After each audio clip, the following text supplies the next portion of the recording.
Israel's closest ally, the United States, warned it would restrict its military support if Israel doesn't improve aid to Gaza in 30 days.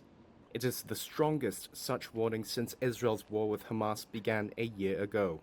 Previously, the US wrote to Israel in April to demand more aid to the war-torn Strip.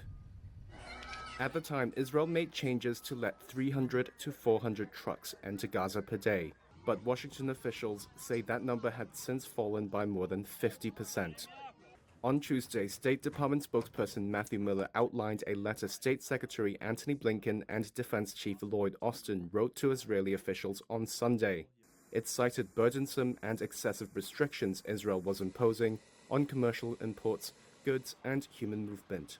It says Israel must in 30 days let a minimum of 350 trucks to enter Gaza per day, institute pauses in fighting to allow aid delivery, and revoke evacuation orders to Palestinian civilians when there is no operational need. We know that it's possible to get humanitarian assistance into Gaza. We know it can be done. We know that the various logistical and bureaucratic obstacles can be surmounted.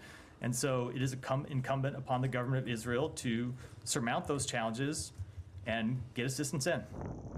Sunday's letter cited Section 620I of the U.S. Foreign Assistance Act, which prohibits military aid to countries that impede delivery of U.S. humanitarian assistance, and a national security memorandum that gauges the credibility of Israel's assurances its use of U.S. weapons does not violate U.S. or international law. An Israeli official in Washington said the letter had been received and was being reviewed.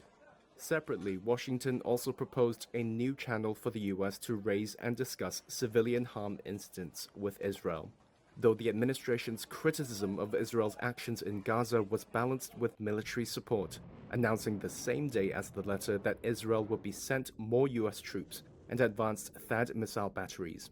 The State Department also raised concerns with Israel over its bombing campaign in Beirut. We made those concerns publicly. I'm not going to speak to it in any detail from here, but we have had quite detailed conversations with the government. Can you elaborate on that nature? Is it the number of high civilian deaths? Is it them seemingly targeting like civilian infrastructure? It is largely the civilian toll.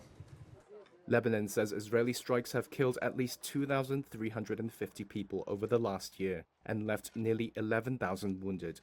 The toll does not distinguish between civilians and combatants, but includes hundreds of women and children.